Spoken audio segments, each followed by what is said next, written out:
बिस्मिल्लाहिर्रहमानिर्रहीम।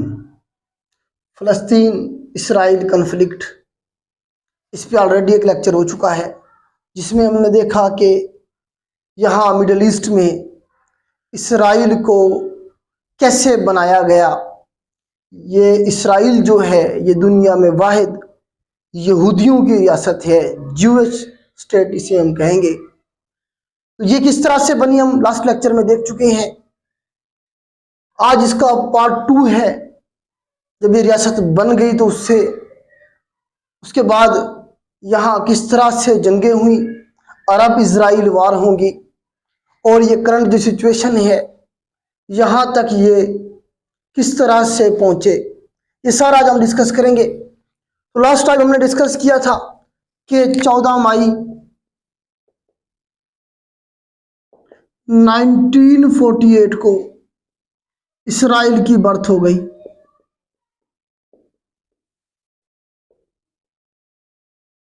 इसराइल की बुनियाद रखी यूएनओ ने, बरतानिया ने, अमेरिका ने, इन सब ने मिलके यहाँ पे एक यहूदियों की रियासत बना दी। फ़लस्तीन की जो ज़मीन थी फ़लस्तीनियों को धकेल दिया गया, कुछ को यरूशलेम की तरफ, कुछ को गजा की तरफ। तो ये मैप लास्ट टाइम हमने डिस्कस किया था सारा। ये गजा है, इसे मैं रेड कर देता हूँ क्योंकि यहाँ खून की होली खेली जा रही है यरूशलेम को भी। तो ये जो मैंने रेड किया है यरूशलेम वाला हिस्सा और ये गजा वाला हिस्सा, ये आज का फ़लस्तीन है। उसके बाद ये जो मैं ब्लैक कर रहा हूं ये सारे का सारा क्या है, आज का इसराइल है। तो यहाँ पे एक अलग रियासत बना दी गई, वो 2 स्टेट जो सोल्यूशन था यूएनओ का उसके मुताबिक। अब जैसे ही यहाँ एक इसराइली रियासत की बुनियाद रखी गई और फ़लस्तीनियों को यहाँ से निकाला जाने लगा, तो फ़लस्तीनियों के पास तो कोई आर्मी नहीं थी कि वो रजिस्ट करते अपनी ज़मीन के लिए, तो वो कोई ऐसा सच रजिस्ट नहीं कर पाए। फ़लस्तीनियों का साथ देने के लिए जो अरब कंट्रीज हैं जिसमें Egypt, Jordan, Syria, Lebanon, Saudi Arabia, Iraq, ये जो कंट्रीज थे ये सपोर्ट करेंगे फ़लस्तीनियों को, जो अरब कंट्रीज थे साथ साथ। लेकिन इसराइल जो था उसके बैक पे अमेरिका, यूएनओ और उनकी खुद की भी ट्रेनिंग हो चुकी थी। उन्हें आइडिया था कि जब हम यह मुल्क अपना अनाउंस करेंगे तो आसपास के जो मुसलमान कंट्रीज हैं वो हमारे साथ क्या करेंगे। तो उनकी प्रॉपर तैयारी थी। तो उन्होंने क्या किया, जो जंग मुसल्लत की गई यहाँ पे फ़लस्तीनियों पे, उसका रिजल्ट ये निकला। अच्छा, इस जंग का क्या नाम था? इस जंग को कहेंगे हम फर्स्ट अरब इसराइल वार, इसे हम कहेंगे। ये सवाल बनते हैं कमीशन के एग्जाम में। आपको पता है कि हम जो टॉपिक डिस्कस कर रहे हैं कमीशन के एग्जाम की प्रिपरेशन के हवाले से देख रहे हैं। ये 1948 में जैसे इसराइल बना उसके फौरन बाद ये जंग शुरू हो गई।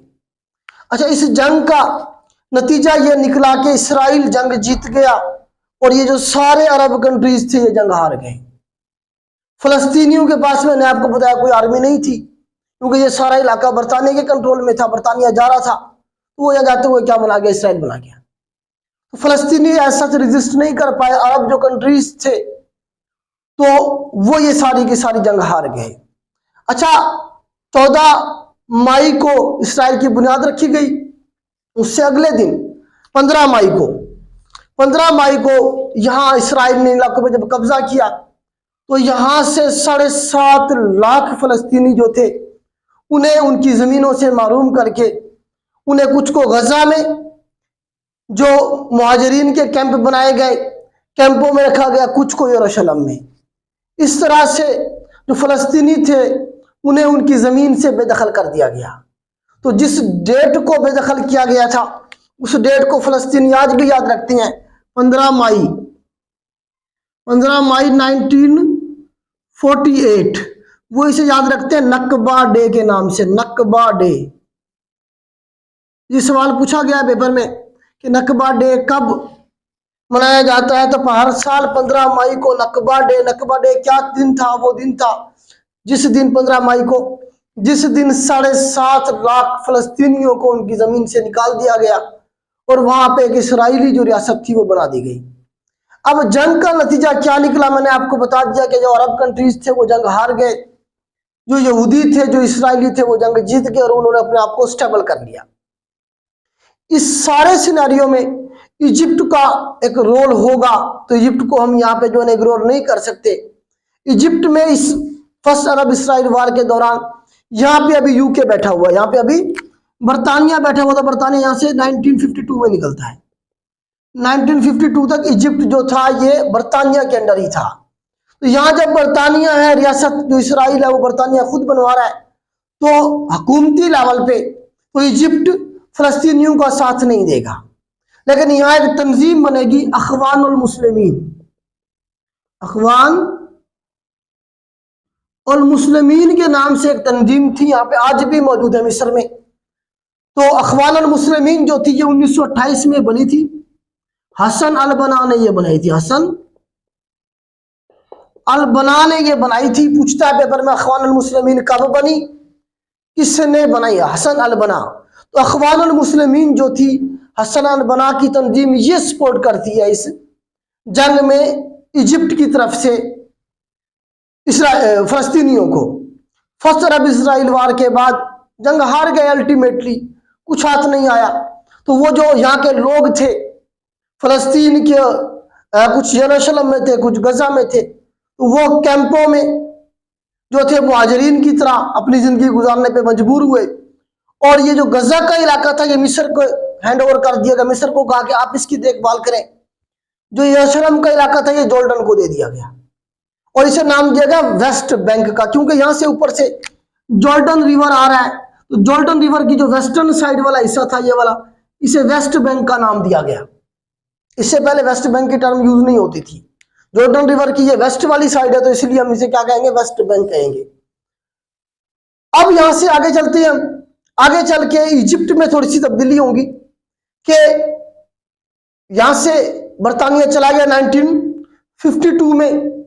नजीब जो किंग नजीब था इनका पहला मिस्र का, उसके बाद जो अगला प्रेसिडेंट बना मिस्र का वो बना जमाल अब्दुल नासिर। एक बहुत बड़ा नाम मुस्लिम दुनिया में, जमाल अब्दुल नासिर के बारे में आपने सुना होगा। जमाल अब्दुल नासिर खिलाफ था इसराइल के। तो इसने क्या किया, एक प्लान बनाया। सबसे पहले तो इसने यहीं पे हमारे पास मौजूद है सुइज कैनाल, यहीं पे हमारे पास मौजूद है सुइज कैनाल के बारे में आपने सुना होगा। तो यहीं पे हमारे पास क्या है बेटा, सुइज कैनाल इस तरह से मौजूद है। ये रेड सी है हमारे पास और ये हमारे पास मेडिटेरियन सी है। तो सुइज कैनाल जो है मिस्र में है और रेड सी को मिला रही है मेडिटेरियन सी के साथ। तो यूरोप की सारी तिजारत इसी रास्ते से होती है। तो 1956 के अंदर जमाल अब्दुल नासिर ने क्या किया, इस सुइज कैनाल को बंद कर दिया। सुइज कैनाल यूएसए ने, बरतानिया ने, फ्रांस ने बनाई थी यहां से, और जो है ना वो सारी की सारी तिजारत यहीं से किया करते थे। ये मेन गुजरगाह थी यूरोप की। अब जमाल अब्दुल नासिर ने 1956 के अंदर, 1956 के अंदर इसे बंद कर दिया, नेशनलाइजेशन कर दी। इस इशू को कहेंगे हम नेशनलाइजेशन ऑफ सुइज कैनाल या फिर सुइज कैनाल क्राइसिस। 1956 की बात है। तो उसके बाद कुछ बातें जमाल अब्दुल नासिर ने मनवाई, अमेरिका दरमियान में आया और मामला को सेटल डाउन किया गया। अब यहां सिचुएशन इसीलिए बता रहा हूं मैं आपको ये फलस्तीन इजिप्ट वाली, क्योंकि यहाँ पे जमाल अब्दुल नासिर का आगे चल के एक रोल है। तो यहां से क्वेश्चन बहुत सारे बनते हैं। अब होगा कि आगे चल के 1964 में, ये मैं रेज करता हूं, 1964 के अंदर पीएलओ बनेगी। पीएलओ जरा देखें, पीएलओ के बारे में सवाल बनेंगे आपके। फलस्तीनियन लिबरेशन ऑर्गेनाइजेशन, पीएलओ। ये बहुत सारी तंजीमें थी, वो यहाँ वेस्ट बैंक के अंदर जमा हुई। उन्होंने कहा हमारा खुद की भी कोई तंजीम होनी चाहिए जो इसराइलियों से हमारी जो रियासत है वो हमें अलग लेके दे। तो बहुत सारी तंजीमें थी, अल फतेह थी, अल अमल थी और भी बहुत सारी थी। उन्होंने मिलकर क्या बनाई, पीएलओ बनाई। कौन से साल में, 1964 में। किस मकसद के लिए बनाई गई कि ये क्या करेगी, इसराइलियों को यहाँ से निकालेगी और हमें जो हमारी लैंड है उसके लिए लड़ेगी और हमें हमारी जमीन वापस दिलवाएगी। पीएलओ के बारे में सवाल बनेंगे, कब बनी, इसका जो हेडक्वार्टर है वो वेस्ट बैंक के अंदर ही है, वेस्ट बैंक में है। ये आज भी वेस्ट बैंक में काम कर रही है। इसके बारे में ये पूछ रहे हैं कहाँ पे है, गजा में है या फिर वेस्ट बैंक में है। अब पीएलओ बन गए। पीएलओ बनने के कुछ अरसे के बाद जो है आपको पता है सेकेंड अरब इसराइल वार हो जाएगी। सेकेंड अरब इसराइल वार होगी 1967 की, जिसे हम 6 डेज वार भी कहेंगे। हम 6 डेज वार भी इसे हम कहेंगे। 6 डेज वार इसलिए कहा गया कि ये असल में जमाल अब्दुल नासिर प्लान कर रहा होता है कि वो जॉर्डन को, शाम को, लेबनान को मिला के रशिया के साथ मिलके वो क्या करेगा, इसराइल पे हमला करेगा और इसराइल को बर्बाद कर देगा। अभी ये प्लान कर रहे होते हैं, इसराइल इनके ऊपर पहले हमला कर देता है और 6 दिन के अंदर इन्हें सारे मुल्कों को शिकस्त दे देता है। इजिप्ट पे को शिकस्त हो जाती है। इजिप्ट के जहाज जो थे 400 के करीब, अभी वो अपने रनवे से उन्होंने टेक ऑफ ही नहीं किया था, वो उड़े ही नहीं थे। उससे पहले क्या किया, उसने तबाह कर दिए।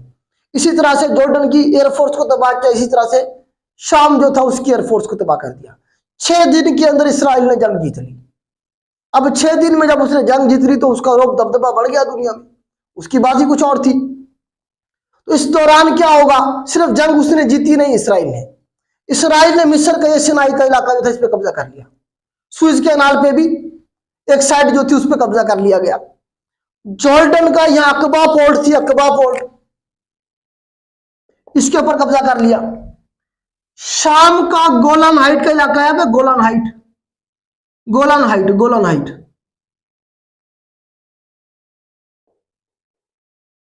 गोलान हाइट शाम का इलाका था, उस पर कब्जा कर लिया इस तरह से।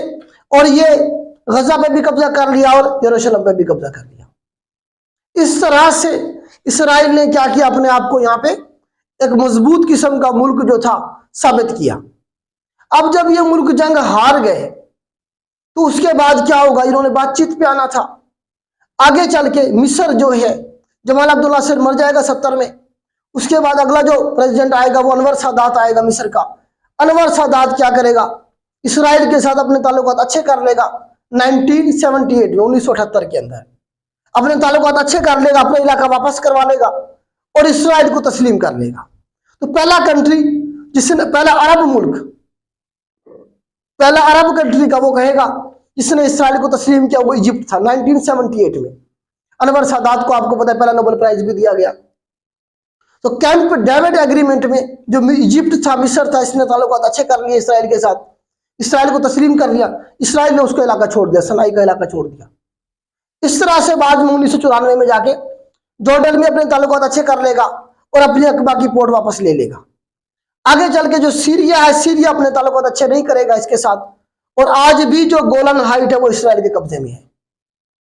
तो ये इस तरह की सिचुएशन बनी, जंग हार गए ये सारे मुल्क और इसराइल यहाँ एक फातेह कंट्री के तौर पे उभरा।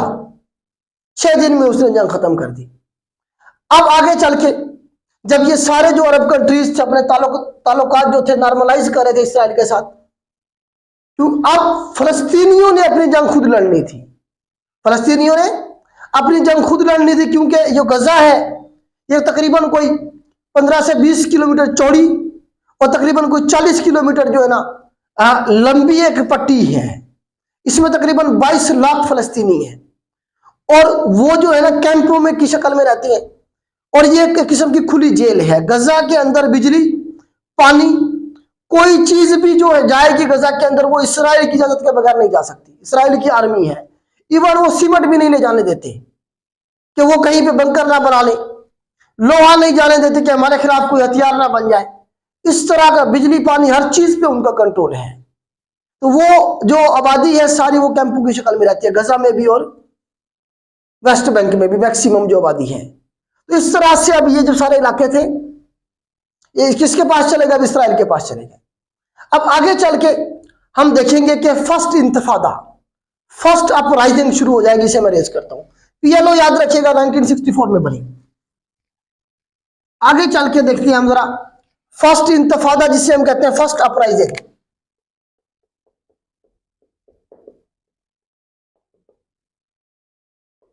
या फर्स्ट इंतफादा कहेगा वो आपको।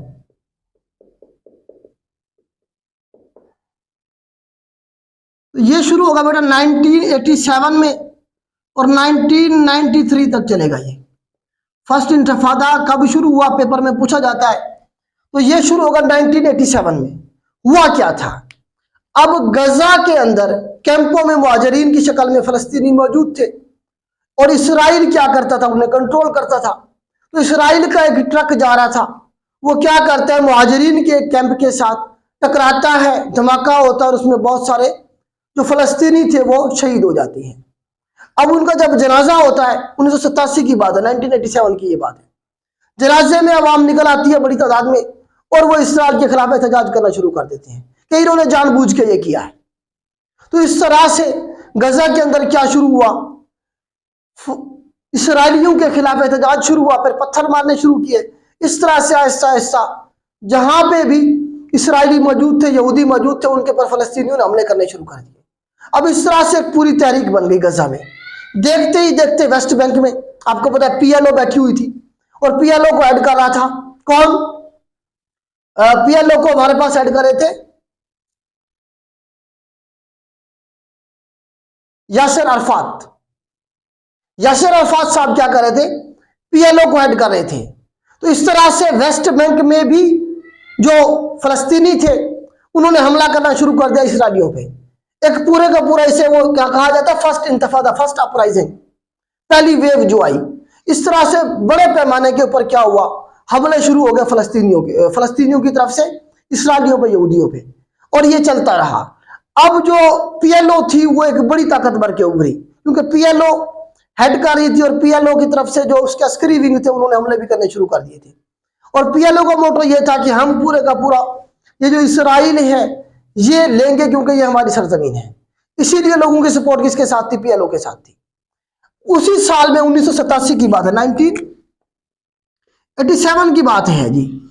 यहां पे गजा के अंदर भी जो है ना हमारे पास शेख अहमद यासीन साहब होते हैं। कौन होंगे जी, शेख अहमद यासीन साहब। इन्होंने क्या बनाई, हमास बनाई। उन्हीं दिनों में हमास बनेगी, किसने बनाई, शेख अहमद यासीन ने। कौन से साल में बनाई, ये सारे सवाल बनेंगे। कौन से साल में बनी हमास, किसने बनाई, तो शेख अहमद यासीन साहब थे। उन्होंने कहा कि यही टाइम है, लोग मुखालिफ हैं इसराइलियों के, यहूदियों के, अगर हम खामोश रहे तो फिर शायद हमें वक्त जो है वो माफ नहीं करेगा। तो इन्होंने क्या बनाई, हमास बनाई। हमास का इसके बाद अस्करी विंग भी बना। तो हमास ने भी क्या किया, 1987 में ही प्रॉपर हमले करने शुरू कर दिए इसराइलियों के ऊपर। अब जो इसराइली थे वो बहुत ज्यादा जो है ना, मतलब इसराइली फौज वैसे जंग में तो लड़ सकती थी, लेकिन जो गुरिल्ला फाइट्स थी, स्ट्रीट्स में, गलियों में लड़ने के लिए फौज को नहीं तैयार किया जाता। तो गलियों के अंदर वो हमला करते और वो गायब हो जाते इस तरह से। तो इसराइल को पहली दफा पीछे हटना पड़ा। इसराइल ने क्या किया, पीएलओ से राब्ता किया यासिर अरफात के साथ। उन्हें कहा जी हमारे साथ बातचीत करें। तो होगा कि आगे चल के ओस्लो अकॉर्ड होगा। आगे चल के क्या होगा बेटा, ओस्लो अकॉर्ड होगा। जो फर्स्ट इंतफादा था उसका जो एंड होगा वो ओस्लो अकॉर्ड पे होगा। लिखे जरा, ओस्लो अकॉर्ड। ओस्लो अकॉर्ड जो हुआ 1993 में हुआ, ये पीएलओ के दरमियान में और ये इसराइल के दरमियान में। पीएलओ की तरफ से यासिर अरफात और इसराइल का उस वक्त जो प्राइम मिनिस्टर था वो था जी, वो राबिन साहब थे। राबिन इसराइल की तरफ से था, शॉर्ट नाम उसका राबिन था। तो राबिन साहब इसराइल की तरफ से थे और यासिर अरफात साहब पीएलओ की तरफ से थे। इनकी खुफिया मुलाकात शुरू हुई ओस्लो में, बातचीत शुरू हुई मसले को हल करने के लिए, अमन की तरफ जाने के लिए। तो इस तरह से इनका मुआहदा हुआ 1993 में, जिसे ओस्लो अकॉर्ड कहा गया। उस मुआहदे में क्या लिखा हुआ था, मुआहदे में यह लिखा गया कि एक फलस्तीनियन अथॉरिटी बनाई जाएगी जिसके हेड कौन होंगे, यासिर अरफात साहब होंगे। और उसके बाद इलेक्शन होंगे यहाँ पे। इलेक्शन के बाद जो भी हेड बनेगा, और उसके बाद ये दोनों जो कंट्री है इसराइल और फलस्तीन, दो या मुल्क बना दिए जाएंगे, दोनों एक दूसरे को तस्लीम करेंगे। और इस तरह से जो ये बातें थी, फलस्तीनियन अथॉरिटी बनाना, इलेक्शन वगैरह करवाना, ये सारी बातें तस्लीम की गई पीएलओ की तरफ से भी और इसराइल की तरफ से। मतलब टू स्टेट जो सोल्यूशन था उससे मान लिया गया पीएलओ की तरफ से। अब जब टू स्टेट सोल्यूशन मान लिया गया, जब फर्स्ट अपराइजिंग जो थी खत्म हो गई ऑस्लो कार्ड पे जाके, इसराइल पीछे तो गया। अब फलस्तीनियों को यह बात समझ आ गई कि इसराइलियों को यहूदियों को पीछे हटाने का यही तरीका है, इनके पर हमले करो। अब जब पीएलओ और यासिर अराफात बातचीत करने के लिए बैठा इसराइल के साथ, तो टू स्टेट जो उनका सोल्यूशन था उसे मान लिया गया। अब जो स्ट्रीट के जो लोग थे, गली के जो लोग थे, मतलब ग्राउंड पे, वो चाहते थे कि हम फलस्तीन वाले जो थे मुसलमान, वो चाहते थे कि ये सारे का सारा हमारा है, हम वापस लेंगे, हम वापस लेंगे। इसीलिए जो लोग थे वो पीएलओ से बददिल हो गए, उसके मुखालिफ हो गए यासिर अराफात के, जी ये तो क्या करके आ गए, सौदा करके आ गए, बेच के आ गए हैं इसराइल फलस्तीन को इसराइलियों के साथ। इसी तरह से राबिन के खिलाफ जो यहूदी थे वो उठ खड़े हुए, उन्होंने राबिन के खिलाफ एहतजाज शुरू कर दिया कि इसने जो है ना जी मुआहदा क्यों किया, ये तो सारा इलाका हमारा था, हम लेंगे, यरूशलेम भी लेंगे। अब तो जो शिद्दत पसंद लोग थे उन्होंने राबिन के खिलाफ एहतजाज शुरू कर दिया, जिसके अंदर आज का जो प्राइम मिनिस्टर है नेतन्याहू, बेंजामिन नेतन्याहू जो है इसराइल का इस वक्त प्राइम मिनिस्टर है, इसराइल का जो इस वक्त प्राइम मिनिस्टर बेंजामिन नेतन्याहू, उसने भी इसके खिलाफ एहतजाज किया राबिन के खिलाफ। अगले ही साल राबिन को कत्ल कर दिया गया 95 के अंदर। पहले तो इन्हें नोबेल प्राइज दिया जाएगा, सवाल बनेगा इनके नोबेल प्राइज कब दिया गया। 1994 में इन्हें नोबेल प्राइज मिला दोनों को, कि आप जो है ना जी जंग को छोड़ के अमन की तरफ गए हैं तो आपको नोबेल प्राइज दिया जाएगा। तो पूछता है सवाल कि यासिर अराफात को नोबेल प्राइज कब दिया गया, 1994 में। उससे अगले ही साल जो राबिन साहब थे, इन्हें यहूदियों ने खुद ही कत्ल कर दिया। इसने ये मुआहदा क्यों किया है यासिर अराफात के साथ, और जो मुसलमान थे वो यासिर अराफात के खिलाफ हो गए। और सारी की सारी हिमायत चली गई कि गजा में किसके पास, हमास के पास। हमास जो थी, अब हमास ने भी यही कहा कि यासिर अराफात ने, पीएलओ ने फलस्तीन को बेच दिया है, वो भी इसके मुखालिफ हो गए। इस तरह से जो लोगों की जो सपोर्ट थी वो हमास की तरफ चली गई सारी की सारी। वक्त आगे चला, सेकंड इंतफादा शुरू हुआ, इसे मैं रेज करता हूं, हम देखते हैं सेकंड अपराइजिंग।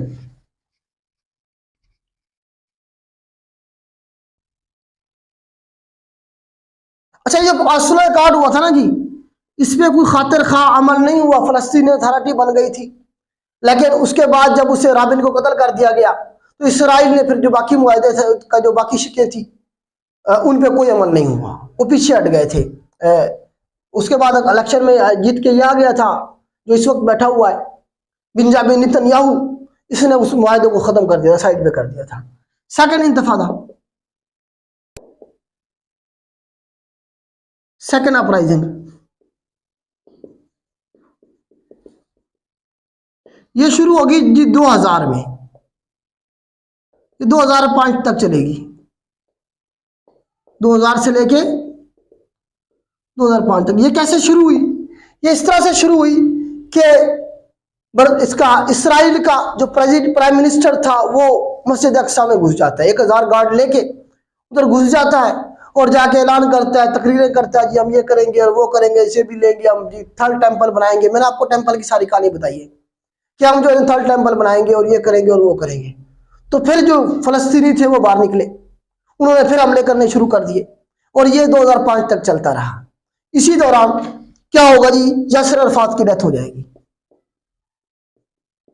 यासिर अराफात जो था, जो पीएलओ को हेड कर रहा था, इसकी डेथ हो जाएगी 2004 में। ये पूछता है इसकी डेथ कब हुई, 2004 में इसकी डेथ हो गई।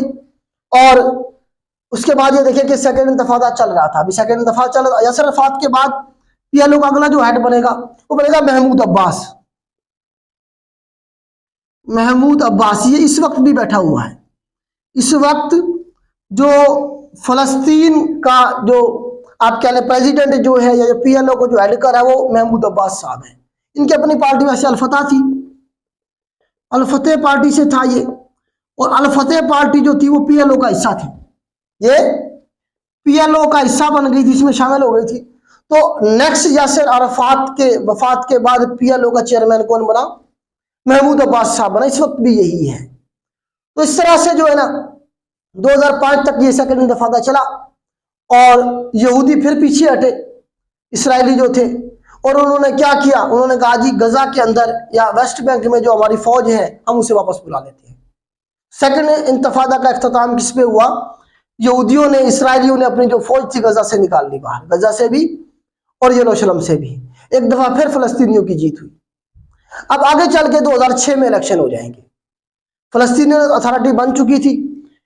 अब ये देखना था कि फलस्तीन को ओवरऑल कौन हेड करेगा, फलस्तीन का प्रेसिडेंट कौन बनेगा। तो इलेक्शन होगा महमूद अब्बास के दरमियान में और हमास के दरमियान में। हमास की तरफ से इस्माइल हानिया आएगा। इलेक्शन तरफ डिस्कस कर लेते हैं।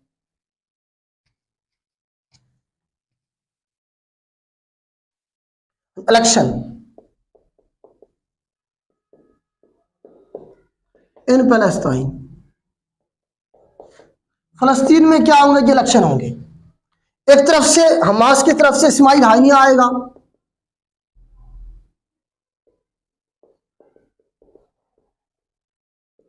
इस्माइल हानिया साहब हमास की तरफ से खड़े हुए, और पीएलओ की तरफ से महमूद अब्बास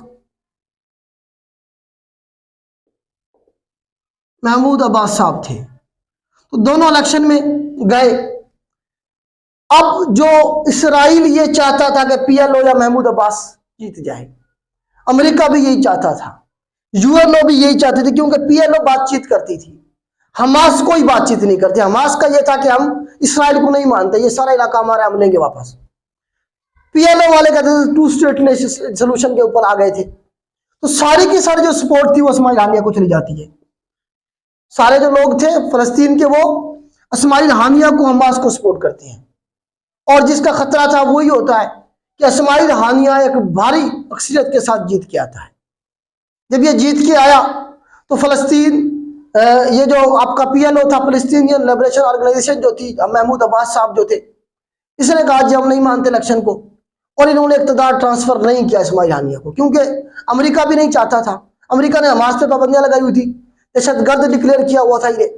तो इस तरह से महमूद अब्बास ने कहा जी मैं प्रेसिडेंट हूँ, और जो इक़्तिदार था वो ट्रांसफर नहीं किया इस्माइल हानिया को। हालांकि इस्माइल हानिया जीत गया था इलेक्शन, क्योंकि अमेरिका नहीं चाहता था कि जो है ना इस्माइल हानिया बने या हमास की तरफ से आए हुकूमत में कोई। तो इसीलिए इक़्तिदार ट्रांसफर जब नहीं होगा तो फिर पीएलओ और हमास आपस में लड़ पड़ेंगे, आपस में ये लड़ पड़ेंगे, एक दूसरे के ऊपर हमला करेंगे, और जो है ना इस तरह से अल्टीमेटली वेस्ट बैंक में से, कहां से? वेस्ट बैंक से मुकम्मल तौर पे हमास को सफाया कर दिया जाता है, निकाल दिया जाता है, और गजा में से पीएलओ को निकाल दिया जाता है। गजा मुकम्मल तौर पे किसके पास आ गया? इस्माइल हानिया के पास, हमास के पास चला गया। और वेस्ट बैंक किसके पास आ गया? पीएलओ के पास आ गया, महमूद अब्बास के पास आ गया। और महमूद अब्बास को यूएनओ भी मानती है, रिकॉग्नाइज करती थी, इसराइल भी मानता था, बाकी भी सारे मानते थे। इस तरह से ये आपस में लड़ पड़े, खाना जंगी हुई, और इसका रिजल्ट निकला 2012 में जाके। 2012 में ये दोनों इकट्ठे बैठे, कौन कौन? हमास और जो हमारे पास पीएलओ थी, अल-फतह थी, ये आपस में इकट्ठे बैठे, आपस में मुआहिदा किया, और इन्होंने कहा कि हम एक दूसरे के साथ नहीं लड़ेंगे। मतलब जो इनके आपस में खाना जंगी शुरू हुई वो इख्तिताम हुई 2012 में। इसे हम दोहा कार्ड कहेंगे। दोहा कार्ड था ये, इसका नाम था दोहा कार्ड। दोहा कार्ड, आपको दोहा का मतलब कतर, क्योंकि जो इस्माइल हानिया साहब है इस वक्त वो कहाँ बैठे हुए? दोहा में बैठे हुए। इस्माइल हानिया साहब किधर बैठे हैं? दोहा में बैठे हैं। इस तरह से जो है ना दोहा कार्ड हुआ, ये एक दूसरे को इन्होंने तस्लीम कर लिया, और इन्हें कहा जी इस्माइल हानिया को कहा जी आप गजा में रहे, महमूद अब्बास ने कहा मैं किधर रहता हूँ? वेस्ट बैंक में रहता हूँ। इस तरह से मामला दिल के सेटल डाउन हो गया। अब करंटली क्या हुआ है? अब गजा के अंदर कौन बैठा हुआ है? हमास बैठी है, इस्माइल हानिया इसे हेड कर रहा है। महमूद अब्बास बैठा है कहां पे? वेस्ट बैंक में, यहाँ पे। और वेस्ट बैंक में महमूद अब्बास है जो कि पीएलओ की तरफ से, अल-फतह की तरफ से है। अभी क्या हुआ है? 7 अक्टूबर 2023 को गजा में हमास ने एक अटैक प्लान किया गजा से। यहाँ पे बॉर्डर के साथ साथ जो कंट्री के सिटीज थे, यहाँ पे कोई फेस्टिवल चल रहा था, तो हमास ने क्या किया? इसे मैं रेज कर देता हूं। हमास ने क्या किया?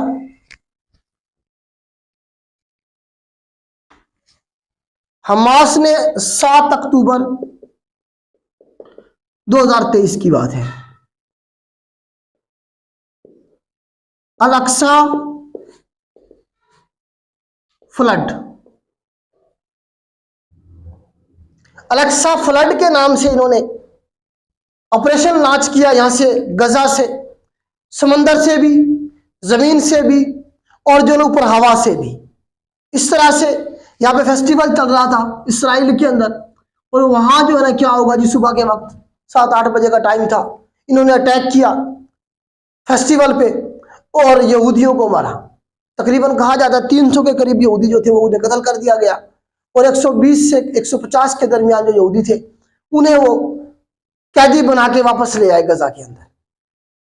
अब जब वापस से ले आए, अच्छा उनके अंदर जो था इसराइल का एक मेजर जनरल भी था, इसका नाम पूछा जा सकता है, उसका नाम था major general Nimrod, major general Nimrod एलूनी उसका पूरा नाम था। उसे भी ले आए वापस, और रिएक्शन में क्या हुआ, इसराइल ने हमला कर दिया गजा में।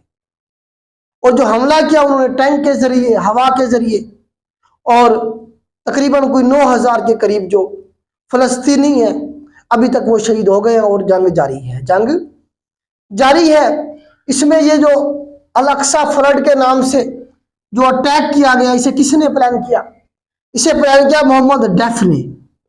मोहम्मद डेफ साहब जो है, आप इन्हें कह सकते हैं कि ये आर्मी चीफ है, आर्मी कमांडर है किसके? हमास के। ये हमास के जो है ना क्या है जी, आर्मी चीफ है किस्म के, उनकी आर्मी को। वैसे ओवरऑल तो इस्माइल हानिया इसे देख रहे हैं ना हमास को, लेकिन इस्माइल हानिया बैठे हुए हैं कहाँ? दोहा में, वो गजा में नहीं है, लेकिन ओवरऑल हमास को हेडकोड कर रहा है इस्माइल हानिया कर रहा है। लेकिन ये जो उनका आर्मी का जो जनरल है जिसने ये सारे का सारा प्लान किया था हमला, ये मोहम्मद डेफ का नाम पूछा जा सकता है। अब जो है अमेरिका आ गया दरमियान में, यूएनओ की तरफ से मीटिंग बुलाई गई 27 अक्टूबर को, ये जंग बंदी होनी चाहिए या नहीं होनी चाहिए। उसके जो यूएनओ को जो अलग बुलाया गया, इजलास बुलाया गया 27 अक्टूबर, डेट याद रखिएगा। इसमें 120 मुल्कों ने कहा हाँ जी बंद होनी चाहिए। 14 मुल्क ऐसे थे जिन्होंने इसराइल के हक में वोट किया, और 120 जो कंट्रीज थे उन्होंने जंग बंदी के हक में या फलस्तीनियों के हक में वोट किया। 45 मुल्क ऐसे थे जिन्होंने अब्सटेन किया, जिन्होंने किसी को भी वोट नहीं दिया। तो ओवरऑल जो वोटिंग थी वो किसके हक में गई? फलस्तीनियों के हक में गई। लेकिन आपको पता है कि इसराइल ने कहा जी हम नहीं मानते, हम हमला करेंगे और हमास को मुकम्मल तौर पे खत्म करेंगे। उसके हक में अब देखिए, अब इनके दरमियान में 2-3 बातें और देखते हैं। लेबनान में देखते हैं हजबुल्ला बैठी हुई है, इसे मैं रेज करता हूँ। लेबनान में अगर आप देखेंगे तो हजबुल्ला बैठी हुई है। यहाँ हमारे पास लेबनान है, यहाँ पे हमारे पास एक तंजीम है हजबुल्ला। हजबुल्ला के बारे में सवाल बनते हैं, ये कहाँ है? लेबनान में है। शिया कम्युनिटी जिनसे मतलब है कि इनका ताल्लुक है, और ये 1982 में बनी थी, और आजकल इसे हेड कर रहे हैं हसन नसरुल्लाह। ये बार बार पूछा जाएगा, Hasan Nasrallah is the head of Hezbollah. Hasan Nasrallah साहब क्या कर रहे हैं जी? हेड कर रहे हैं हजबुल्ला को। हजबुल्ला हुकूमत में है लेबनान में। उनका जो वो क्या कहते हैं, इनका जो स्पीकर है लेबनान का, आपको पता है कि इस तरह का स्ट्रक्चर है कि उनका जो है ना क्रिश्चियंस बड़ी तादाद में है लेबनान में, सुन्नी मुस्लिम है, और जो है ना उसके बाद जो है ना शिया है। तो जो शिया कम्युनिटी है उनकी तरफ से स्पीकर होता है, आपको पता है नबी बहरी है उस वक्त स्पीकर, तो वो हजबुल्ला की तरफ से है। उसके बाद माइकल ऑन जो है प्रेसिडेंट है, आपको पता है, तो वो जो है ना क्रिश्चियन कम्युनिटी की तरफ से है। इसी तरह प्राइम मिनिस्टर जो है वो जो है ना मुस्लिम कम्युनिटी की तरफ से है लेबनान में। तो हजबुल्ला जो है यहाँ से ऊपर से बैठ के, जब इसराइल के खिलाफ है तो ये यहाँ से ऊपर से हमला करते हैं। तो इस वक्त फलस्तीन के ऊपर यहाँ से सनाई के इलाके में से यहाँ जो मुसलमान ऑर्गेनाइजेशन है अखवान मुस्लिमीन की कुछ ज़्यादा शाखें हैं वो हमला कर रही हैं। इधर से हमास करती है, ऊपर से लेबनान से कौन करता है जी? हजबुल्ला वाले करते हैं। इधर शाम से भी कुछ ऑर्गेनाइजेशन है जो हमला करती हैं। इस तरह से जो है ना ये इस वक्त मतलब है कि हालात ख़राब हैं, और मुख्तलिफ जो है ना वक्फे के साथ हमले किए जा रहे हैं। अब इस सब में कौन सा मुल्क क्या कर रहा है? तो इस वक्त जो ईरान है, ये देखें, ये ईरान है। ईरान का कोई बॉर्डर नहीं मिलता इनके साथ, लेकिन ईरान पूरी सपोर्ट कर रहा है हमास को, असरा भी देता है, पैसे भी देता है, खाने पीने की चीजें भी भिजवाता है। ईरान खुल के सपोर्ट कर रहा है हमास को, और हजबुल्ला तो कर ही रहा है, आपको पता है। इसके अलावा बाकी जो कंट्री हैं, तुर्की, पाकिस्तान, सऊदी अरेबिया, ये वही 2 स्टेट सोल्यूशन की बात करते हैं और कहते हैं जी जंगबंदी होनी चाहिए, और जो है ना इसराइल के जो हमले हैं उनकी मजम्मत करते हैं। इस तरह से जो है ना सिचुएशन है। अब इसराइल की कौन हेल्प कर रहा है? इसराइल की हेल्प कर रहा है फ्रांस खुल के कर रहा है, बरतानिया खुल के सपोर्ट कर रहा है, और अमेरिका ने तो यहाँ पे अपना बैरी बेड़ा भेज दिया है। अमेरिका ने क्या किया है उसके बारे में सवाल बनेगा, इसे मैं रेज करता हूँ। अमेरिका ने कौन सा बैरी बेड़ा भेजा है इसराइल की सपोर्ट के लिए, ये सवाल बनेगा। नंबर 1 देखें जी, इनका ऑलरेडी मेडिटेरियन सी में जो बहरी बेड़ा है जिसे हम कहते हैं एयरक्राफ्ट कैरियर, वो मौजूद था, उसका नाम था गरलैड फोर्ड। ये सबसे बड़ा इसका जो है ना एयरक्राफ्ट कैरियर था, है बल्कि, तो ये मेडिटेरियन सी में ही मौजूद था। उसे वो ले आया इधर गजा की तरफ, ये ऑलरेडी मौजूद था। अब उन्होंने भेजा डीडी आइजनहोवर। डीडी आइजनहोवर भी जो एयरक्राफ्ट कैरियर है वो इसने भेज दिया है।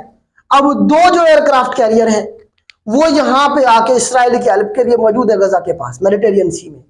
तो ये सवाल पूछा जाएगा कि रिसेंटली कौन सा भेजा है? डीडी आइजनहोवर को भेजा गया है गरलैड फोर्ड जो है इसकी हेल्प के लिए। तो ये एयरक्राफ्ट कैरियर का क्या मतलब है? मतलब ये है कि पूरे का पूरा ये एक आर्मी का मतलब पूरी बटालियन होती है, मतलब पूरा एक एयरक्राफ्ट कैरियर, मतलब उसके ऊपर एयरक्राफ्ट लैंड कर सकते हैं, उड़ सकते हैं। 15, 20, 30, 40, 50 जो है ना जहाज, जो जंगी जहाज है वो मौजूद होते हैं, वो उस पर उतर सकते हैं, समंदर में होता है ये। और इसमें 10 से 15 हजार आर्मी एक एयरक्राफ्ट कैरियर में मौजूद होती है। 10 से 15 हजार आर्मी। आपको पता है कि अमेरिका के जो है ना एयरक्राफ्ट कैरियर मशहूर है, हर एक जो है ना ओशन में आपको ना एक एयरक्राफ्ट कैरियर मिलेगा। अमेरिका मौजूद है एयरक्राफ्ट कैरियर की शक्ल में, वहां पे उनकी आर्मी मौजूद होती है। 10,000, 15,000 जमीन पे नहीं ये लैंड करते बल्कि समंदर में ही रहते हैं, और जहां कहीं जरूरत पड़ती है इनका जो ना क्या होता है एयरक्राफ्ट कैरियर पहुंच जाता है। आपने सुना होगा कि जब 71 की जंग हुई थी तो हम भी, पाकिस्तान भी अमेरिका के साथ था, तो 71 की जंग में हमने सुना था जी वो एयरक्राफ्ट कैरियर आ रहा है, बहरी बेड़ा आ रहा है अमेरिका का, वहां से वो कभी नहीं पहुंचा था हमारी हेल्प के लिए। यहाँ पे बांग्लादेश के हवाले से जब हम देखेंगे तो बस वो आ ही रहा था, हमने सुना था कि जी वो आ रहा है और वो आ रहा है और हालात तब्दील हो जाएंगे, हम जंग जीत जाएंगे, वो कभी नहीं पहुंचा था, बस अनाउंसमेंट ही वो करते रहे थे। लेकिन यहाँ आपको पता है कि वो फौरन से पहले एक पहले मौजूद थे, एक दूसरा भी भेज दिया गया है। तो ये बेटा करंट सिचुएशन है इस वक्त गजा की और इसराइल की। यहाँ से जो जो कमीशन के एग्जाम में सवाल बन सकते थे वो सारे तकरीबन मैंने आपको बता दिए हैं। इसमें जो है ना तकरीबन इस वक्त तक 9,000 के करीब जो फ़लस्तीनी हैं उन्हें शहीद कर दिया गया है और अभी जंग जारी है। ये जो गजा है खुली जेल है, 20-22 लाख लोग यहाँ रहते हैं, जिनके पास ना खाना है, ना पीने का पानी है, ना बाकी सहूलियात है, ना वो अपने मुल्क से कहीं बाहर जा सकते हैं। तो ये दुनिया की वाहिद नेशन है जो अपने मुल्क से बाहर ट्रैवल ही नहीं कर सकते, क्योंकि उनके पास कोई मतलब है कि वीज़ा नहीं है, कोई मुल्क उन्हें तस्लीम नहीं करता। आपको तो फ़लस्तीन जो है ये कंट्री नहीं है, यूएनओ इसे मुल्क नहीं मानती, इसे जो है ना वो ऑब्जर्वर स्टेट तस्लीम किया जाता है। तो ऑब्जर्वर स्टेट्स के जो हकूक हैं उन्हें कोई भी मुल्क अपने मुल्क में नहीं आने देता। अभी यहाँ से जो है ना रास्ता खोलने की बात हो रही थी कि मिस्र जो है ना यहाँ से रास्ता खोल दे ताकि यहाँ से कुछ इमदाद पहुँचाई जाए, या वो जो लोग हैं वो हिजरत करके इधर आ जाए मिस्र की तरफ। अगर मिस्र ने भी नहीं खोला, तो मिस्र जो है ना उसे पता है कि ये सारे इधर आ जाएंगे तो यहाँ जो है ना हमारे पास ही रहेंगे, हम इधर किधर लेके जाएंगे इन्हें, नेशनलिटी वो दे नहीं सकते। इस तरह की सिचुएशन है और फ़लस्तीनी आपको पता है बेघर है। तो ये बेटा आपका टॉपिक था आज के लिए, इतना ही। अल्लाह हाफिज़।